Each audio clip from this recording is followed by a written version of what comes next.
우리 새벽 예배 말씀 보시겠습니다. 사사기 8장 22절에서 35절입니다. 오늘 말씀 사사기 8장 22절에서 35절까지 우리 교독으로 읽겠습니다. 그때 이스라엘 사람들이 기드온에게 이르되 당신이 우리를 미디안 손에서 구원하셨으니 당신과 당신의 아들과 당신의 손자가 우리를 다스리소서 하는지라. 기드온이 그들에게 이르되 내가 너희를 다스리지 아니하겠고 나의 아들들도 너희를 다스리지 아니할 것이요 여호와께서 너희를 다스리리라 하니라. 기드온이 또 그들에게 이르되 내가 너희에게 요청할 일이 있으니 너희는 각기 탈취한 귀고리를 내게 줄지니라 하였으니 이는 그들이 이스마엘 사람들이므로 금고리가 있었음이라. 무리가 대답하되 우리가 즐거이 드리리이다 하고 겉옷을 펴고 각기 탈취한 귀고리를 그 가운데 던지니 기드온이 요청한 금귀고리와 금귀고리의 무게가 금 1700세겔이요 그 외에 또 초승달 장식들과 패물과 미디안 왕들이 입었던 자색 의복과 또 그 외에 그들의 낙타 목에 둘렀던 사슬이 있었더라. 기드온이 그 금으로 에봇 하나를 만들어 자기의 성읍 오브라에 두었더니 온 이스라엘이 그것을 음란하게 위함으로 그것이 기드온과 그의 집의 올무가 되니라. 미디안이 이스라엘 자손 앞에 복종하여 다시는 그 머리를 들지 못하였으므로 기드온이 사는 40년 동안 그 땅이 평온하였더라. 요아스의 아들 여룻바알이 돌아가서 자기 집에 거주하였는데 기드온이 아내가 많았으므로 그의 몸에서 낳은 아들이 70명이었고 세겜에 있는 그의 첩도 아들을 낳음으로 그 이름을 아비멜렉이라 하였더라. 요아스의 아들 기드온이 나이가 많아 죽음에 아비에셀 사람의 오브라에 있는 그의 아버지 요아스의 묘실에 장사되었더라.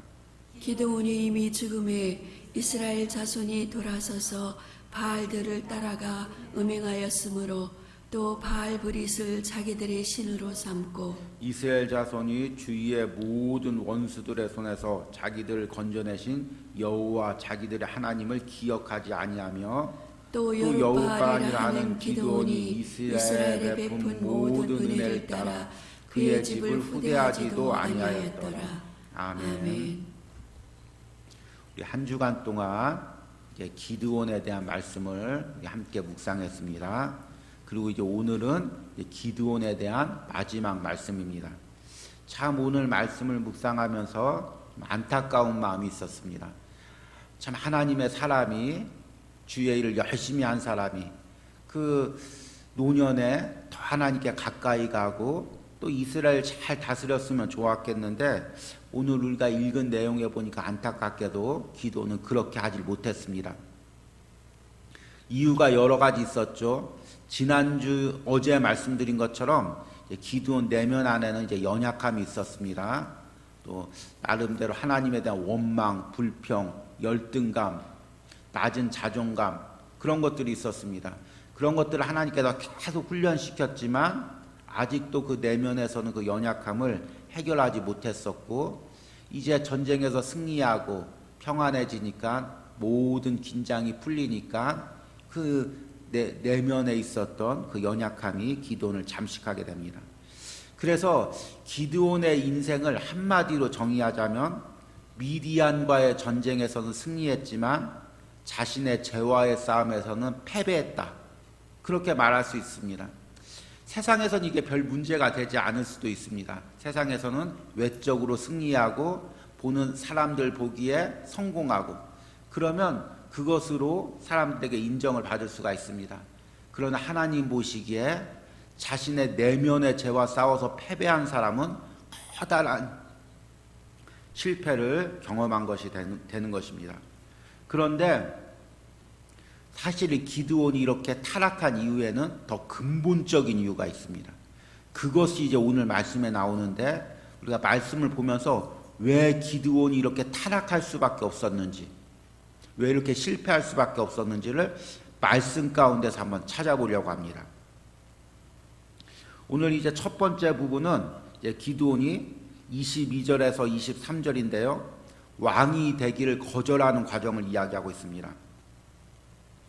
22절에 그때 이스라엘 사람들이 기드온에게 이르되 당신이 우리를 미디안 손에서 구원하셨으니 당신과 당신의 아들과 당신의 손자가 우리를 다스리소서 하는지라.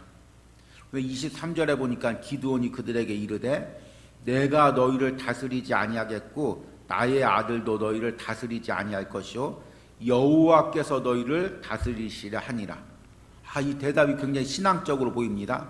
마치 여호수아에게 그 가나안 정벌이 끝나고 이스라엘 지파들이 당신이 우리를 다스리소서 하니까 이 여호수아가 나도 너희를 다스리지 않고 나의 자손도 너희를 다스리지 않고 하나님이 너희를 다스리리라 이야기한 것처럼 신앙의 고백처럼 들립니다.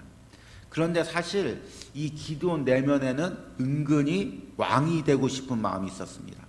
높은 자리에서 이스라엘 백성들을 통치하고자 하는 마음들이 있었습니다. 그 마음을 어떻게 알 수 있냐면 이제 그 이후에 나오는 내용을 보면 알 수가 있습니다. 24절과 26절 말씀을 보니까 두 번째로 이제 기드온이 물질을 요구합니다. 물질을 탐하죠. 24절에 기드온이 또 그들에게 이르되 내가 너희에게 요청할 일이 있으니 너희는 각기 탈취한 귀고리를 내게 줄지니라 하였으니 이는 그들이 이스마엘 사람이므로 금고리가 있었음이니라. 왕이 되기를 거절했으면 이제 다 이제 내려놓고 이제 고향으로 돌아가서 하나님 말씀대로 살고 또 하나님 말씀으로 이스라엘 백성들을 가르치고 통치해야 되는데 왕이 되기를 거절했으면서도 금들을 달라고 이야기합니다. 그러니까 25절에 무리가 대답하되 우리가 질거리 드리이다 하고 겉옷을 펴고 각기 탈취한 귀고리를 그 가운데 던지니 기드온이 요청한 금고리의 무게가 금 1700세겔이요. 이 1700세겔이라는 것은 그 당시로 어마어마한 돈입니다. 한 나라의 왕이 그 통치할 때 세금을 걷어들일 때 그런 금액과 맞먹는 돈입니다. 미디안이라는 대군 13만 5천 명을 물리치고 거기서 금고리를 뺏었으니까 얼마나 양이 많았겠습니까? 그 외에 또 초승달 장식과 이 초승달 장식은 세바와 살무나가 차고 있었던 것처럼 미디안의 왕들이 차고 있었던 것입니다. 미디안의 왕들이 입었던 자색 의복과 자색 의복은 왕의 상징입니다. 또 그 외에 그들의 낙타목에 둘렀던 사슬이 있었더라. 그러니까 겉으로는 왕이 되기를 거절하면서 왕으로 필요한 금과 어떤 장식품과 그 모든 것들을 요구하고 그것들을 차지하는 그 모습을 봅니다. 겉으로는 신앙의 표현을 이야기했지만 그 속에는 왕이 되고 싶었던 교만이 기드온 안에 있었던 것입니다. 그리고 나서 이제 세 번째 과정에는 결국에 그렇게 얻은 물질이 기드온에게 우상이 되는 과정을 이야기하고 있습니다. 27절에 기드온이 그 금으로 에봇 하나를 만들어 자기의 성읍 오브라에 두었더니 그것 때문에 온 이스라엘이 그것을 음란하게 위함으로, 여기서 음란이라는 것은 성적인 음란이 아니라 영적인 음란입니다. 그것이 기드온과 그의 집에 올무가 되니라. 얼마나 안타까운 말씀입니까? 그래서 그 물질을 얻어서 왕이 된 게 아니라 그 물질이 기드온 집에 올무가 되고 그것이 계속해서 기드온을 타락하게 하고 기드온뿐만 아니라 이스라엘 백성들까지 타락하게 합니다. 요새 에봇이란 이 제사장이 하나님 앞에 예배 드릴 때 입었던 옷을 이야기합니다. 그런데 이 사사시대에 이르면 이 에봇이 변질을 돼서 화려하게 금장식을 해서 그것을 통해서 이제 하나님 뜻을 묻는, 그리고 나서 그것을 통해서 이제 더 그것을 에봇을 숭배하는, 하나님처럼 숭배하는 하나의 우상이 됩니다. 그래서 에봇을 가지고 있다는 것은 하나님과 이제 직접적으로 연결되는 어떤 그 지위적인 입장으로 이렇게 보이기 때문에 이제 억지로 에봇을 갖는 그런 이제 일들이 생깁니다. 그리고 나서 이제 네 번째 기드온의 남은 삶을 기록하고 있습니다. 28절에 미디안이 이스라엘 자손 앞에 복종하여 다시는 그 머리를 들지 못하므로 기드온이 사는 40년 동안 그 땅이 평온하였더라. 겉으로는 평안해 보이지만 30절에 보니까 기드온이 아내가 많음으로 그의 몸에서 낳은 아들이 70명이었고, 문제는 또 31절에 나옵니다. 세겜에 있는 그의 첩도 아들을 낳았으므로 그 이름을 아비멜렉이라 하였더라. 아비멜렉의 뜻은 무엇이냐면 내 아버지는 왕이다라는 의미입니다. 그러니까 결국에 기드온은 그 주변 사람들한테 왕처럼 대우받고, 그 가족들도 기드온을 왕처럼 여기고, 자녀들도 우리 아버지가 왕이고 우리는 왕자다, 그렇게 생각하면서 이스라엘 백성 위에 군림했던 것입니다. 그리고 이제 마지막으로 5번째 보니까 기드온이 죽은 후의 삶이 나옵니다. 33절에 기드온이 이미 죽음에 이스라엘 자손이 돌아서서 바알을 따라가 음행하였으므로 또 바알브릿을 자신의 신으로 삼고, 다시금 이제 바알 우상을 섬기고, 그리고 34절에 이스라엘 자손이 주의 모든 원수들의 손에서 자기들을 건져내신 여호와 자기들의 하나님을 기억하지 아니하며, 그리고 마지막 35절에 또 여룻바알이라는 기드온이 이스라엘에 베푼 모든 은혜를 따라 그의 집을 후대하지도 아니하였더라. 결국에 이제 그 자손들이 기드온의 타락으로 인해 어려움을 당하고, 내일 말씀해 보니까 이 여룻바알이 그 모든 것을 이제 그 아비멜렉이 그 자녀들 70명을 다 죽이는 그런 불행한 사건들이 나타나는 것을 보게 됩니다. 여러분, 지금까지 기드온의 전쟁 이후의 삶에 대해서 이제 말씀을 묵상했습니다. 과연 기드온이 왜 이렇게 타락을 했을까요? 제가 이제 말씀을 시작하면서 여러분들에게 물었습니다. 기드온의 내면의 연약함 외에 기드온을 타락하게 한 원인이 무엇이었을까요?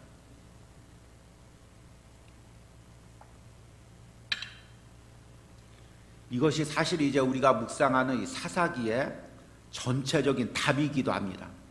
기드온은 무엇을 잃어버렸냐면 하나님께서 왜 자기를 사사로 세웠는지 그 이유를 잃어버렸습니다. 하나님께서 왜 기드온을 사사로 삼으셨습니까? 미디안이 이스라엘 백성들을 압제하니까 미디안과 싸워서 이기라고 하나님께서 사사로 삼으셨습니다.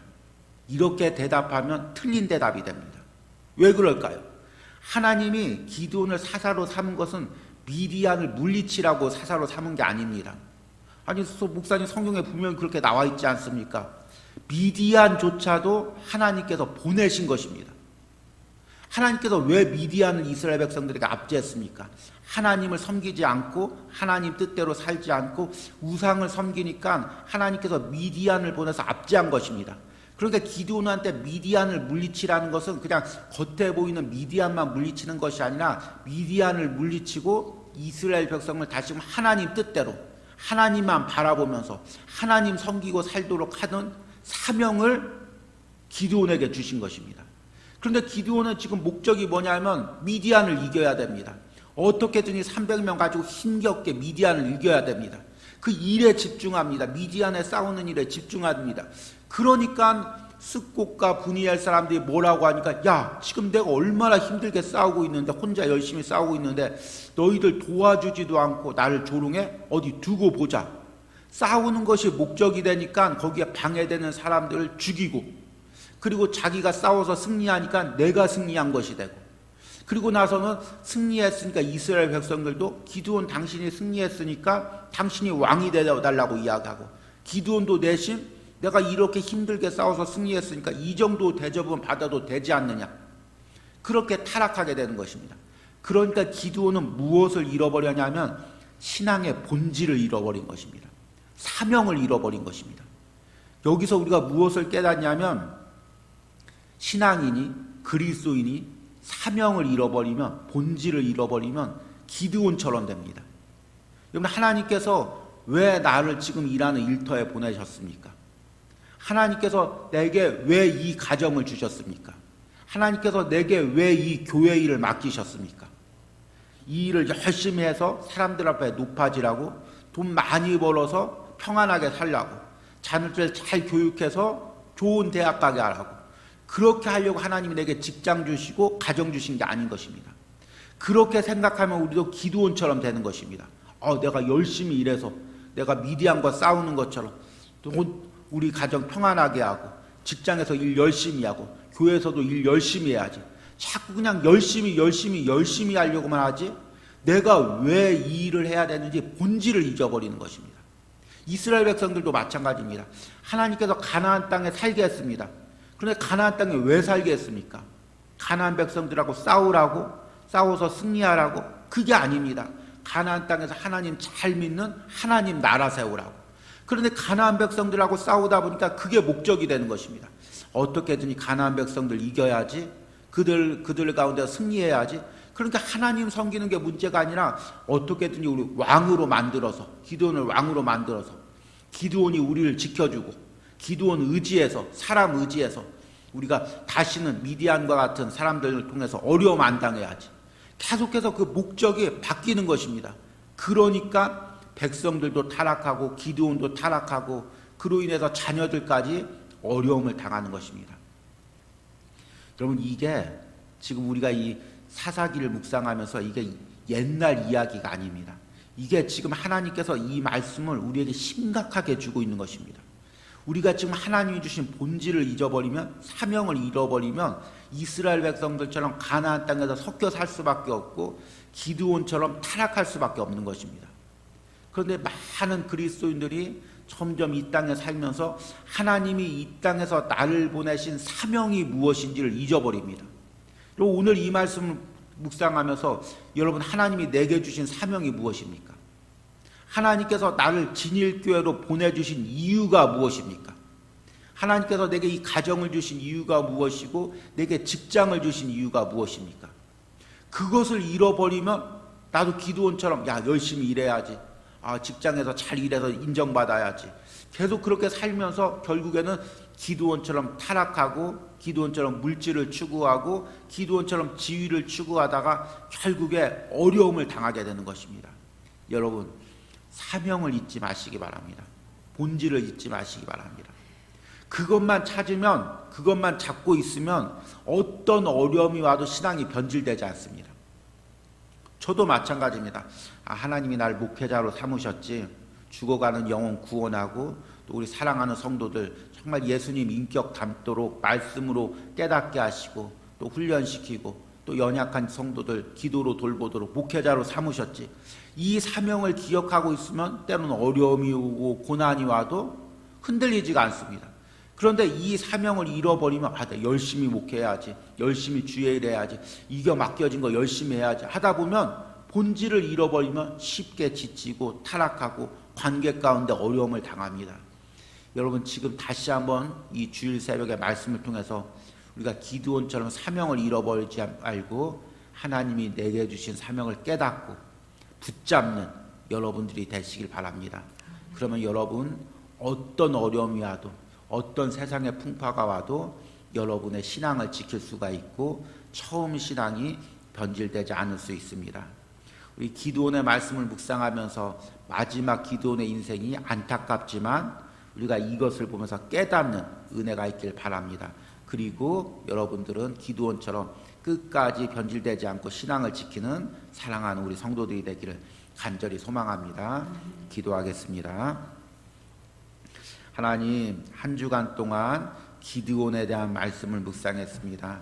하나님, 연약한 기드온을 하나님은 계속해서 믿음의 훈련을 시켜서 300명의 용사로 하나님 13만 5천 명의 미디안 군대를 물리치는 하나님의 일을 이루셨습니다. 그런데 기드온은 그 승리에 도취되어서 다시금 타락하는, 연약함에 빠지는 그 모습을 봅니다.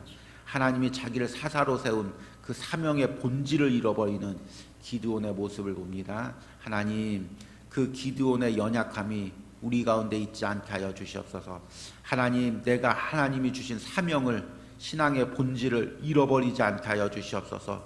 하나님께서 왜 나를 진일교회에 보내주셨는지, 하나님께서 내게 왜 이 사명을 주셨는지, 하나님께서 왜 나를 이 직장에 보내셨는지, 왜 내게 이 가족을 주셨는지, 하나님의 그 신앙의 본질, 사명을 잃어버리지 않게 하여 주시옵소서. 그리하여 하나님 나라 가는 그날까지 끝까지 사명 붙들고 사명 감당하고 하나님 잘 섬기고 또 나를 통하여 우리 가족과 내 주변 사람들이 하나님을 알고 섬길 수 있는 그 사명을 감당하게 하여 주시옵소서. 그래야 하나님 나를 통하여 축복이 자자손손 흘러내려갈 수 있는 은혜를 허락하여 주시옵소서. 오늘 주일 말씀을 통해서도 하브루타 예배를 통하여 하나님 이 가정을 주신 사명을 깨닫게 하시고 또 이것을 깨닫고 기도할 수 있는 사랑하는 성도들 될 수 있도록 함께하여 주시옵소서. 사랑의 주님, 한 주도 주님의 보호하심 따라 무탈히 보낼 수 있음을 감사합니다. 모든 일에 주님 중심으로 정하심에 따라 행하게 하시고 모든 말씀을 익히 알고 지켜나가는 주님의 자녀로 살아갈 수 있는 순종의 삶을 살게 하여 주시옵소서. 하나님, 우리 집사님 부부 모든 일에 주님 중심으로 살기로 합니다. 하나님 중심으로 살기로 합니다. 신앙의 본질을 지키길 원합니다. 하나님께서 주신 사명을 깨닫기를 원합니다. 이것을 꼭 붙들고 승리하는 은혜를 허락하여 주시옵소서. 예수님의 이름으로 기도했습니다. 아멘.